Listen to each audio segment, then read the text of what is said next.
All right, guys, it's time for the Next Level Guy Show, a men's interview, interest, and improvement-focused podcast featuring interviews with the greats from all industries to help you better your life.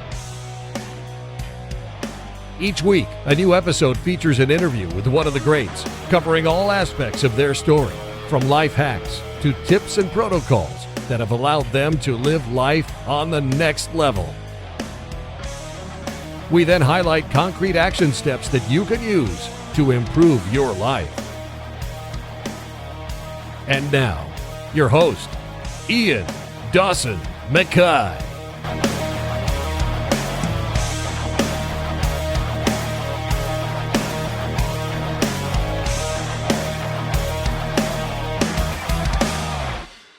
And today's guest is Jennifer Cohen. Jennifer is an entrepreneur, podcaster, educator, and best-selling author. Her latest book, Bigger, Better, Bolder, hit #1 in business on Amazon and the Wall Street Journal best-selling list. Her book explains why boldness is a superpower and an untapped skill that can change your life to a level you didn't even know was possible right now. She's been a long-time authority in health and wellness, where she's co-founded numerous companies, including No Gym Required and Hot 5, which was acquired by Weight Watchers. Jennifer has well-established expertise and experience in branding and non-traditional marketing, working as a spokesman and advisor to some of the best-known companies today. Her podcast, Habits and Hustle, is regularly ranked in the top 10 business podcasts in the world on Amazon and Apple Podcasts, and is widely regarded for helping thousands of people with their wellness and productivity. Previous guests have included Mark Cuban, Simon Sinek, Mathew McConaughy, Chelsea Handler, Tony Robbins, and many more. Jennifer is also an in-demand motivational speaker for a range of companies as well as business schools, and her TEDx talk has more than 7 million views on YouTube. She lives in Los Angeles with her husband and their two little superstars, Dylan and Sydney. And in this interview, we discuss how boldness is a superpower to get in the life you want, the principles for success, the power of accumulating small wins, how to start changing your life right now, and so much more. And now, let's get to the interview.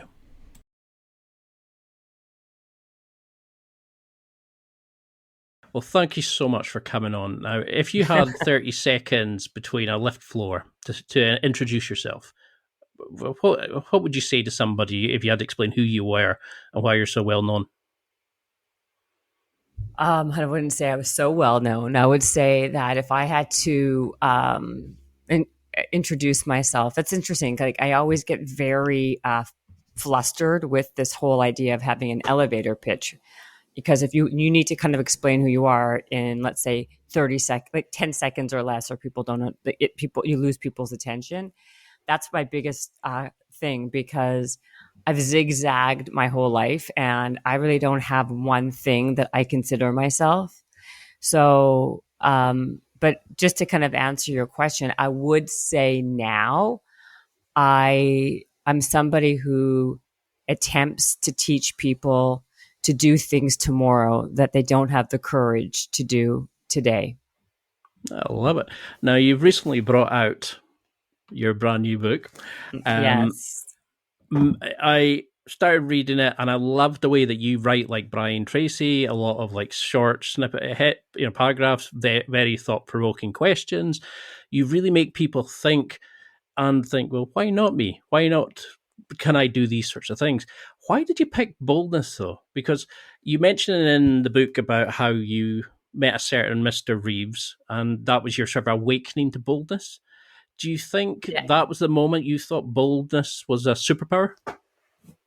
Yes. Well, it's funny. I think boldness is a superpower, but it's one of the superpowers that anybody could get good at, right? So it's a superpower that everybody can have and do.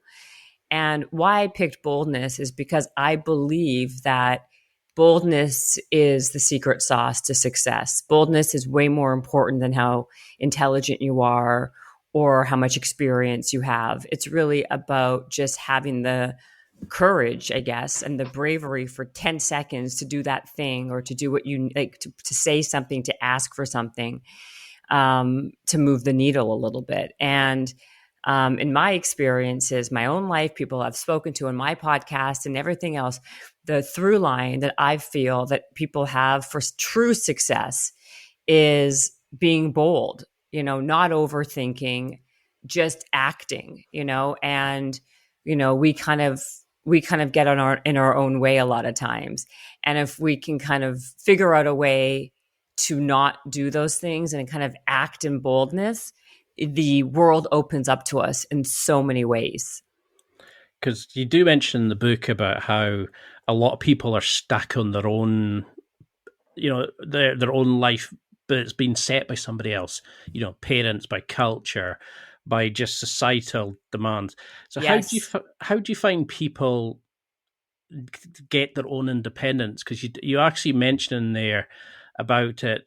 You went and plagued an Olive Garden manager for a job, and you wouldn't settle for no. You just kept going and going until you got the decision you wanted. A lot of Yep. people won't do that. They'll settle for good enough, go home. Why do you think we let others? Why have we got a society where we're being controlled by other people's pathways? How do we reset? I think that it's basically what you said is the reason why I've had success, right? Because most people don't even try, right? Like the idea is, and if most people don't even try, almost nobody tries twice. So if you're somebody who put yourself out there, 2 or 3 times, just in terms of sheer numbers, you're going to win, right? So that in itself is not because of any kind of hidden talent, any hidden specialness. It's just the fact that, like, if you are somebody who just makes the attempts and puts yourself out there, your chances of success are that much greater. That's the first part. The second part, I guess, that is actually the answer to that, right? Like, I think that it's a question of just doing versus other people who don't. And I think most of us don't do it because we are so afraid of failing and what people and what other people might think of us, or self-doubt. And at the end of the day, number one, no one cares enough to be even paying attention to you that long. So if that's one of your reasons for not attempting, you should eliminate that right away. The second thing is the self-doubt thing. The way to kind of get over self-doubt is to actually do things that create confidence within you. And that is through doing things, right? Like you don't just become confident because you want to be or because you visualize. Visualization is not the answer. It's actually doing something. It's hard work. It's following through with what your intentions are, what you want to do. Those things build true confidence and self-esteem to propel you to do a bold move. So these are all steps. Like, to me, when you asked me earlier about why the word boldness, because to me it's all about being bold first, right? Everything else follows. If you're bold enough to try something, that compounds over time, and the accumulation creates self-confidence to know that you can try, and if you fail, it doesn't matter, you can get back up again. And if you succeed, even better. And those little successes build confidence, real true confidence to attempt again. Also, in the failure is where you learn resilience. And the more you do it, the more you fail. Failure becomes you become desensitized to that feeling. So it doesn't stop you from doing it again. So in my book, I talk about this idea of this whole 10% target, which is making 10 attempts at whatever it is you want most. And the idea behind that is twofold. First is you, like I said earlier, you putting yourself out there and making more than one attempt puts you so much further ahead of everyone else, because most people don't even make any attempts. The second thing, it's teaching you and building your resilience, right? Because if you fail, right, once, and you know you're going to fail, you got to get back up to try 9 more times. In that process, it becomes you become desensitized, and it doesn't sting as much, right? With anything in life, right? Like, the more you hear the word no, it doesn't bother you as much to kind of get no again, right? But it's like the first time is always the hardest. It's the most shocking. It's the most difficult. Then eventually It becomes it becomes very much like part of the process. So that's why I believe that people need to work this 10% target to get comfortable with failure, to learn how to be more resilient, and to try to get the things that they really want. And that's the purpose of the book, really. So why not good enough? Because you were in the book, you talk the story about when you were called average at best at school and how that lit this fire under you to prove everybody wrong and be this badass and, write the books and do all the amazing stuff you've done. How do we get people to find their own tipping point? Because a lot of people will sit and suffer a crappy job, will sit and suffer in a crappy relationship because it's not that painful enough yet. How do you motivate that? Because I turned 40 recently, and you realize you're very, very close. You're the second half of your life, shall we say, the memento mori. You realize you're going to die. How do you make people realize, do it now, or you're suddenly going to live with regret? Because you mentioned in the book how rejection is much easier to recover from than regret. That blew me. I love that. But how do we make people realize you can't live in a pub? There's so much. You can't. Well, you know what? You can take a horse to water, but you can't make it drink, right? People always ask me questions like, well, how do you find motivation? Or how do you get somebody to do A, B, or C, right? And the truth is, hard truth really is, I can't. If you, the person, you, the reader, aren't interested in doing it, there's only so much I can do to motivate you beyond a certain point, right? So everybody has their own reasons of why, number one. And number two, there are people who are okay with living okay. And then this book isn't for you. And this life that I'm trying to help you build is not really geared to you, right? This is something that's geared to people who have enough self-awareness in what they're in their life to realize where they're not living fully, where they're not feeling satisfied, where they feel like the good enough, as we just said, is not good enough, and they're sick and tired of it, and they want to chase the life they actually want and not just take the life that they got. And that's where that's what it really it boils down to. Like, do you want to chase the life that you actually want? Or are you okay accepting and acquiescing to whatever life gives you? I personally wasn't okay and not ever will be okay with just accepting, it's fine. To me, that's like, to your point, we go around this world one time. And when you're turning 40, 50, whatever it is, and you have that moment and you realize like, oh my gosh, like this is it, right? That's the time when you should be like, okay, you know what? Like I want more. How do I get more? This is really how. And I guess the good news is that, the roadmap to get there is very simple, and anybody can do it, and it's quite easy. You don't have to be someone who was born bold. It's a fallacy and a myth to believe that you have to, either you're born this way or you're not. Like, the reality and truth is anyone could become more bold if they want to be. And what it takes is practice. Like, if you want to get good at, soccer, football, Spanish, whatever it is that you're trying to like get good at, dancing, whatever, acrobatic, whatever. What do people do? They practice. They practice daily. They do little things over and over and over again to get better and better. And that's the same thing with being bold. You practice the skill of being bold. Boldness to me is a skill. You don't have, like I said, it's not a personality trait. Yeah, it could be. Some people are a little bit more bold than others naturally, but it's also a skill that you can really harness and get better and better at. And quite frankly, it's also one of those things where if you don't work it, like if you go to the gym and go to the gym twice, you're not going to be fit. You're not fit forever because you strength train twice. It's something that you have to do consistently and maintain it regularly. Just like being bold, you have to practice that muscle of boldness daily, or at least 3 times a week, right?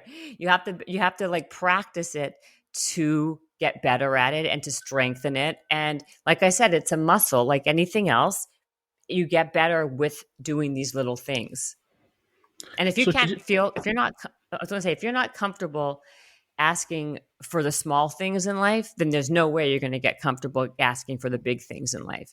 And at the end of the day, it is the squeaky wheel that gets the oil. And that is just the reality of it. because it's definitely a book that's needed, because so many people are happy just getting by, the good enough, whereas you're actually showing people how you can start chasing your dreams. But how do we know what's a bold action? What's a bold lifestyle look like? How do we know we're not going by ego, by fear, by, the old negative programming? How do you know that this is actually, you're starting on your bold journey and making it a lifestyle? Well, I think the first part is knowing where you're uncomfortable, right?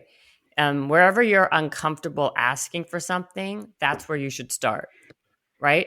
So, like, if you're a person who doesn't want to make waves, doesn't want to, you don't want to speak out of turn, you don't want to be offensive, you don't want to do this, you don't want to do that, and therefore you act accordingly. That's the first step.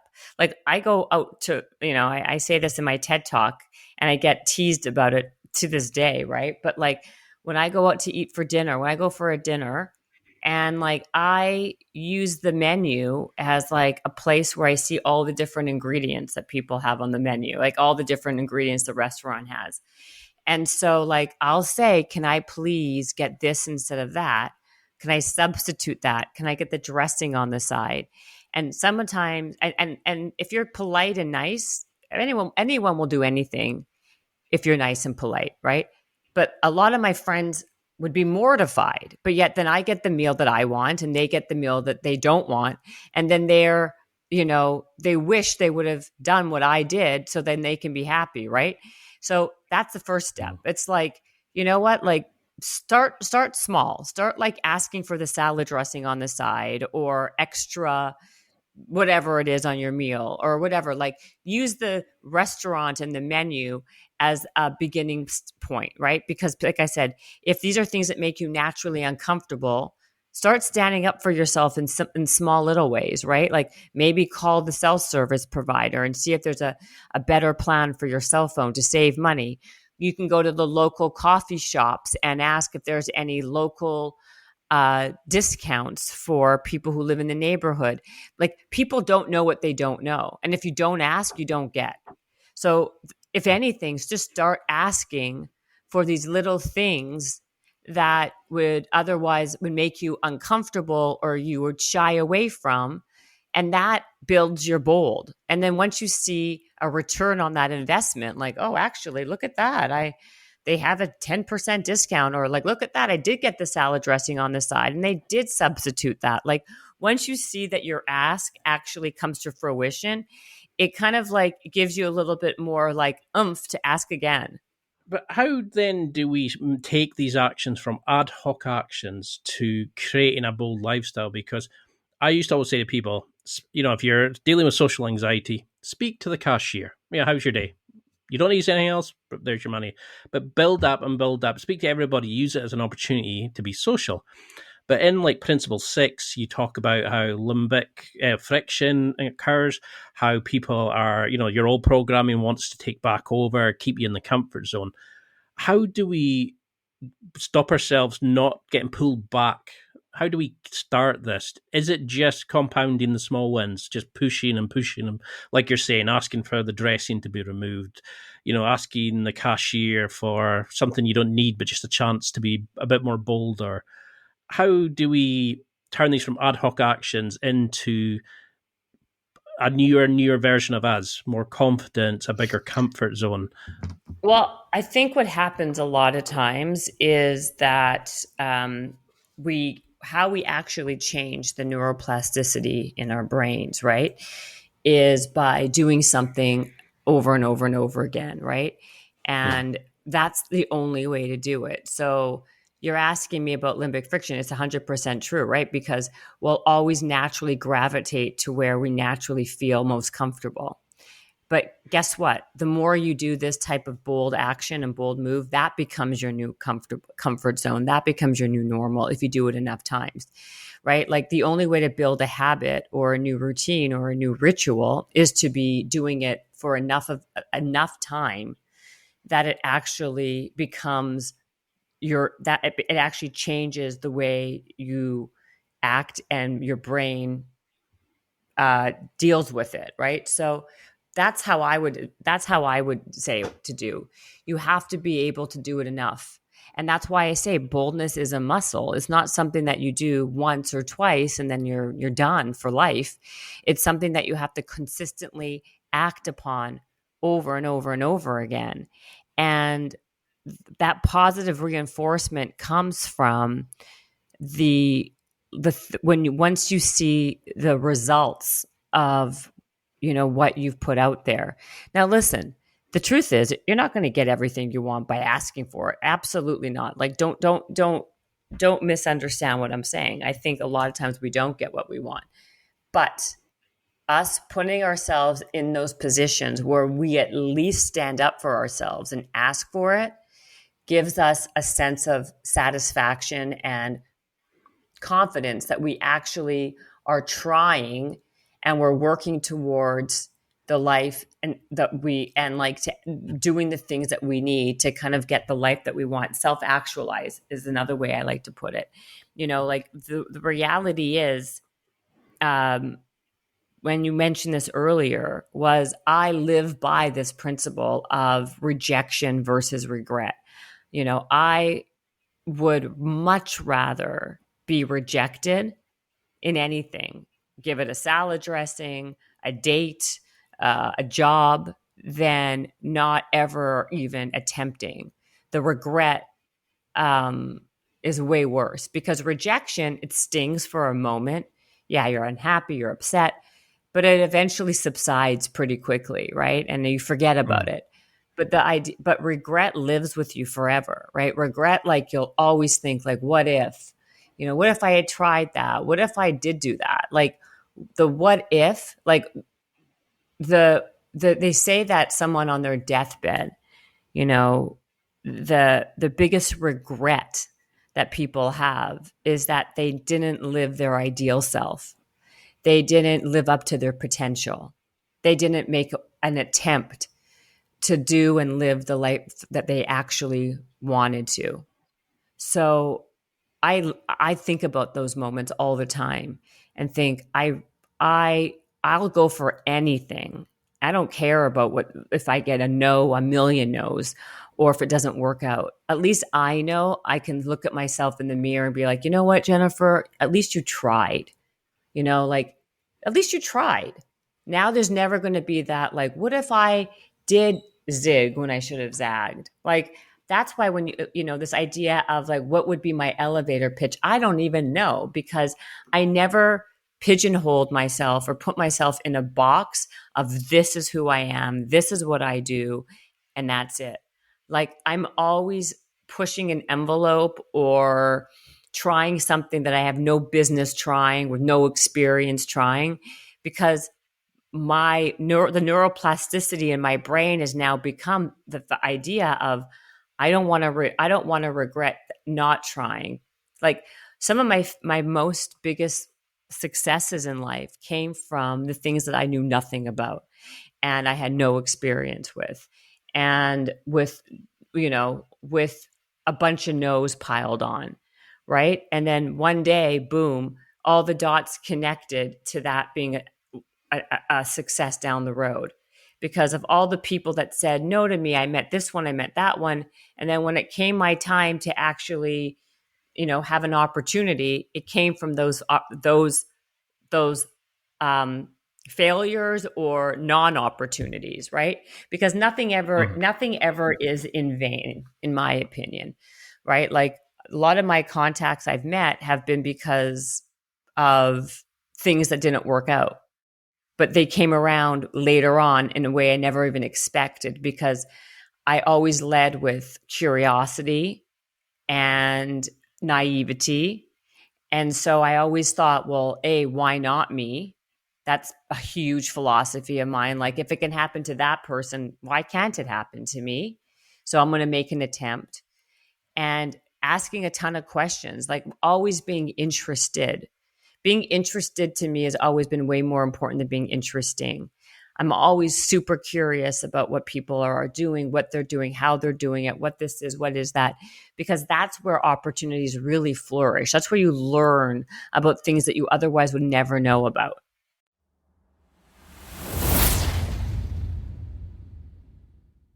It's time for a quick break. There are millions of potential products to buy, so how do you know which ones are worth your hard-earned money? Simple. You go to nextlevelguy.com/affiliates and explore those that will transform and improve your life. You'll find deals, listener exclusives, and special offers with some great companies. Recommendations are 100% honest and only on items Ian has tried or believes in. The companies showcased will make you a better man in all areas of your life. Simply go to nextlevelguy.com/affiliates and level up.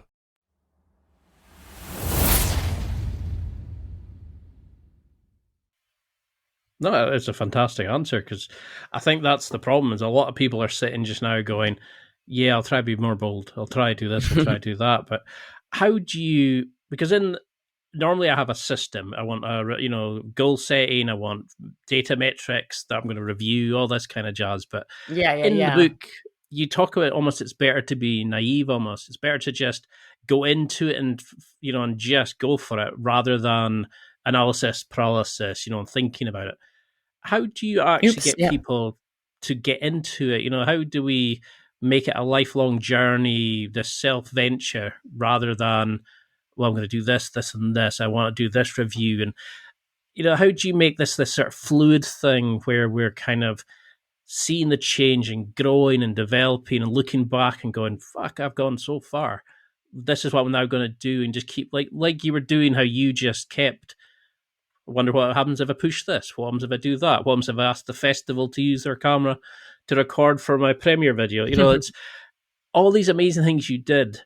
How do you kind of just keep that motivation to be open and creative and just willing to learn? Because a lot of people are shut off. They don't have that gene or that kind of part of them. How would you get people to start doing that and not just sit and plan for decades and never do anything? I think that people have to, like I said earlier, people need to want to, not want to live a life of meh or good enough. They have to want to have more. That's the first part. You can't force someone to want something that they don't want for themselves, right? And the second part is to create some type of plan for yourself. I mean, I'm not a big plan person necessarily. I believe in having a direction, not a destination. But I think I hate the word motivation, but the best motivator is when people see themselves succeed. And how do they do that? And again, it's through momentum and action, right? Because I believe that action drives momentum. Something in motion stays in motion. Something stagnant stays stagnant. So the stop is in the start. Someone has to start the process. Start doing little things to be bold. So figure out one thing that you want.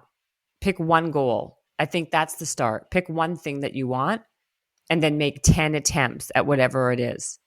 And that's where you begin. And you may, like I say, you may not get that one thing, but in that process, another opportunity will present itself that you never even knew existed by going down that path. And you will get much more comfortable with that idea of not getting the failure, the resilience builder.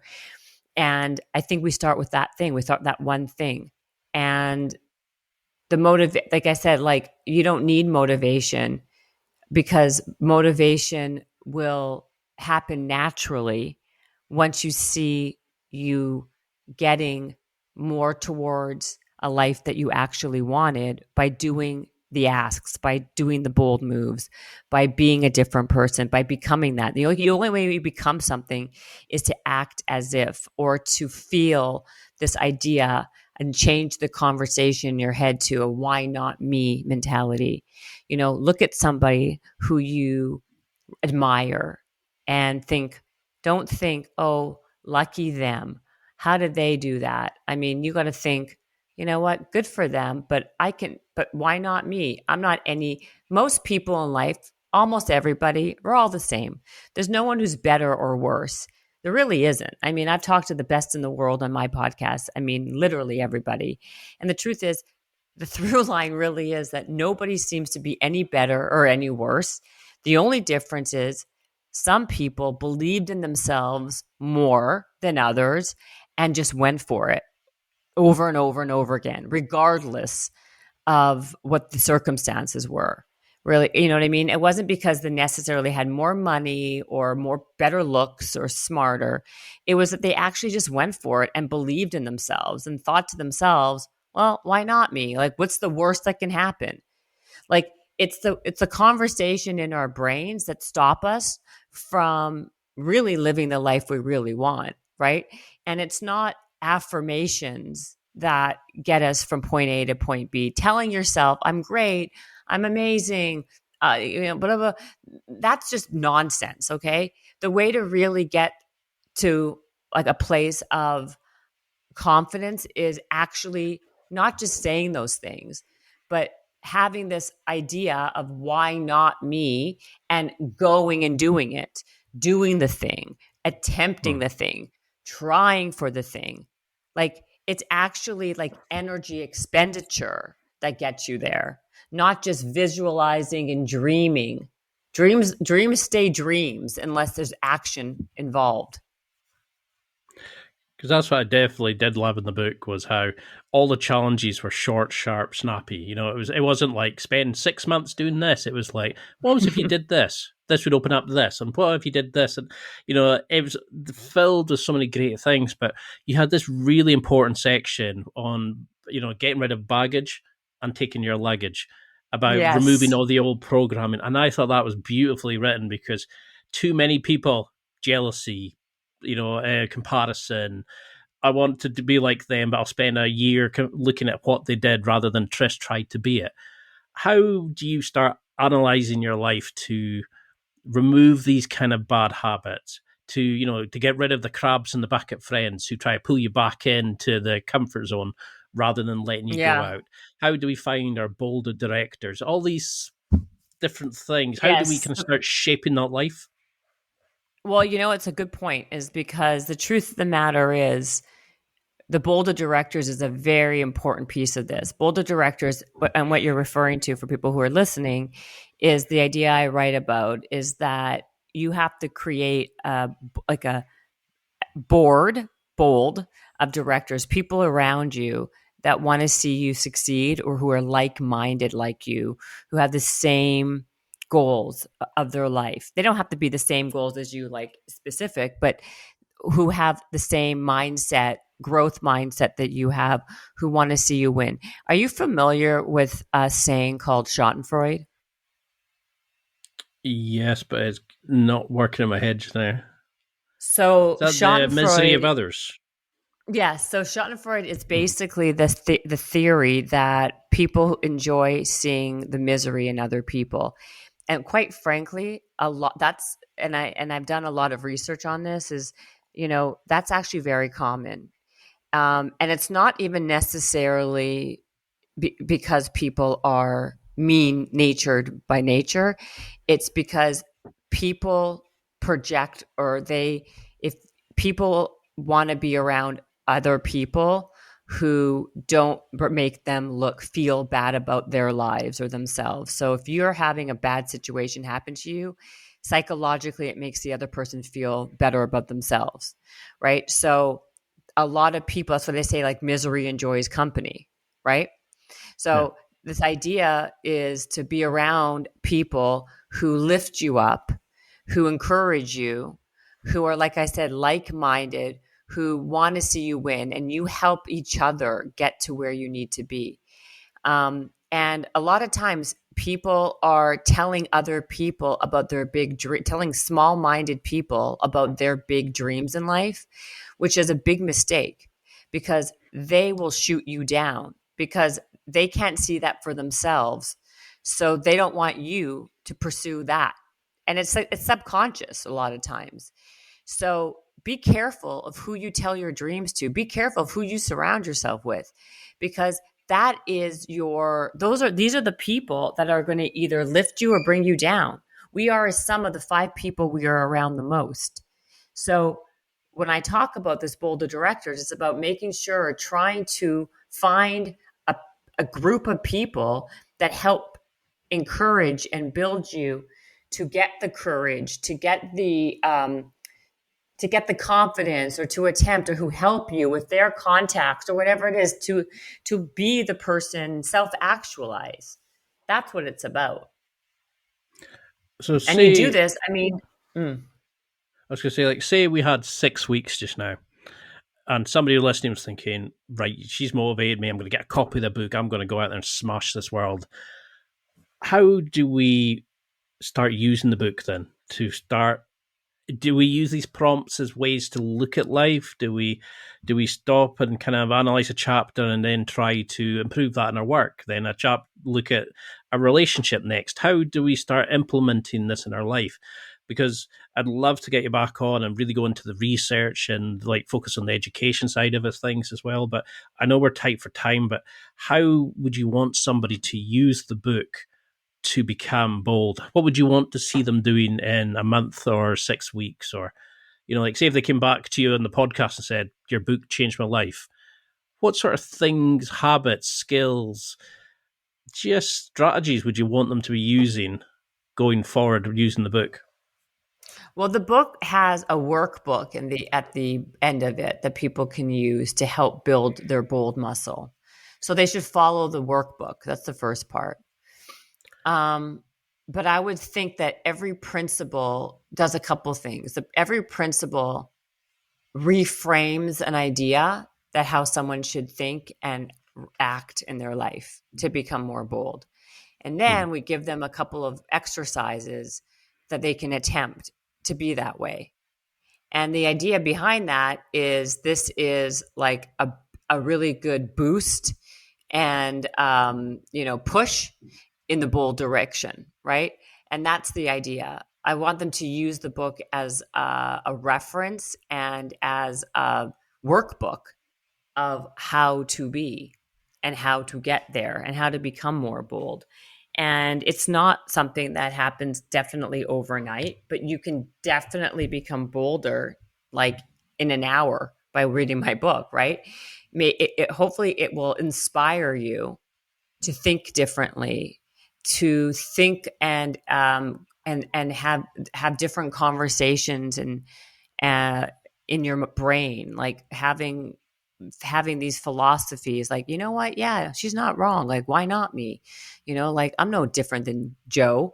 I just have to. The only difference is, yeah, like he's so, he's aggressive and he asked that question or he went there. Like I'll say, like I tell people all the time, put yourself in places where you don't think you belong, where you don't belong. Do things that make you uncomfortable. All these things help expand your brain and notice and see the world a little bit different and not be so myopic. Because like I said, this is not rocket science. This is just me telling somebody I'm no better than you are, or you are, or you are. The only difference is I reframed ideologies and thoughts in my head, and then I acted accordingly. And I want everyone to do the same thing. Like, what's the worst that can happen? Why not you? Ask for the salad dressing on the side. Ask your self-service company if there's a cheaper plan after 5 years of being with them. Like, all these things accumulate and compound. Because that's what I love about the book. You just say straight out, anybody can do this. It doesn't matter where you are, your intelligence, your age. You can find a way of doing it, and it'll open up this. It's like a video game map. The more you do it, the more you get to explore and see in the world. And Yes. I love the way that in the book you just every page has a thought provoking sort of question or a task or a mission, and you kind of come back and go, yeah, why don't I do that? And before you know it, you're in.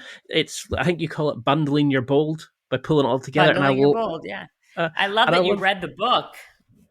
Oh, I have pages and pages of questions on each principle, and so I would love to have you back on. But for this, what would you want us to remember about this?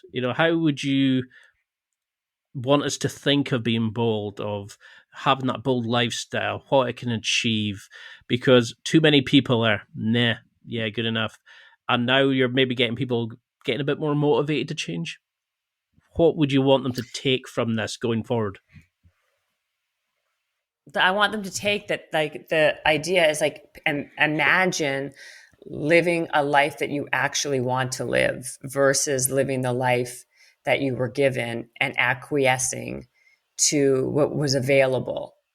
Just because something was available isn't enough of a reason to just take that. Life is big, and there's a lot. The world is big, and the onus is on you to create the life and design and curate the life that you actually want in every way. And I will also like to say that people should take a look at their life, because a lot of times we can be very bold in one area and not so bold in another area.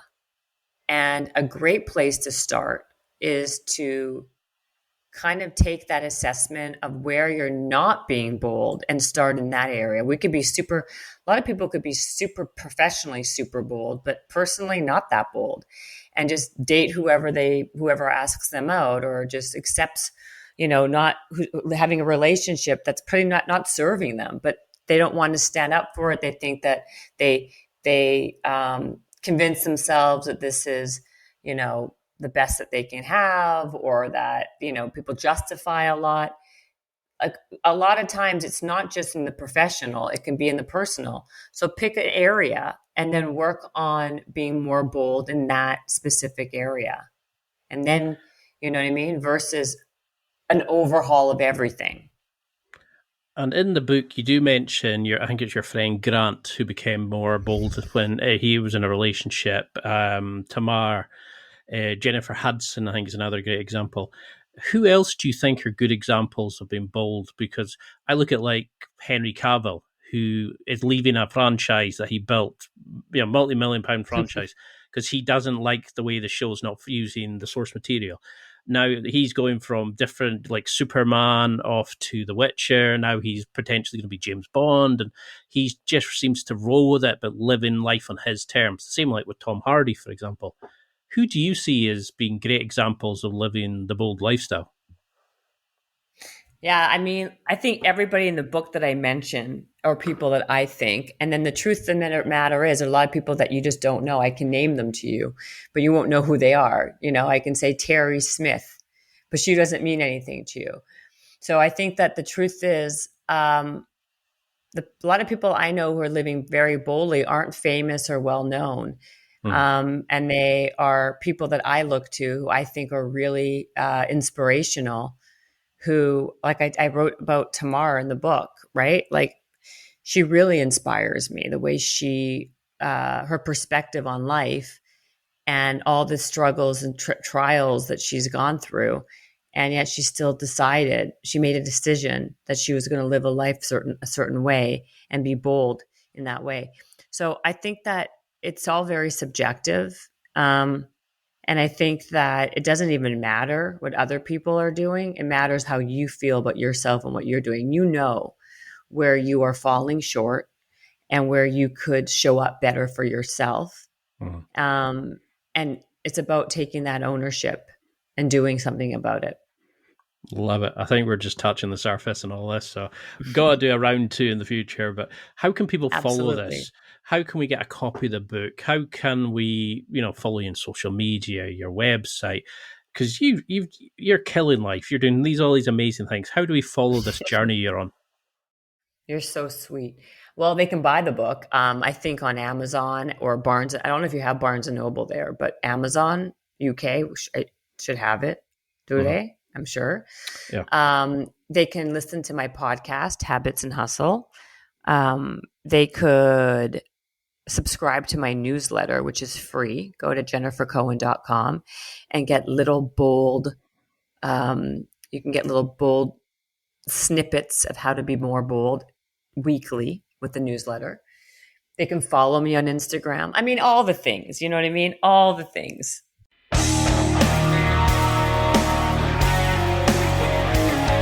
Well, that's it for another week, and thank you for listening. It's now time to take what you've learned and use it to develop and enhance your life with the key points mentioned. Listen, try it, embrace it, use it, and crush it. Now's your time to hit that next level in your life. If you liked this episode, then please leave a comment on the show notes or a review of the show on your podcast platform. Everything helps evolve the show. Until next week, keep seeking the next level in your life.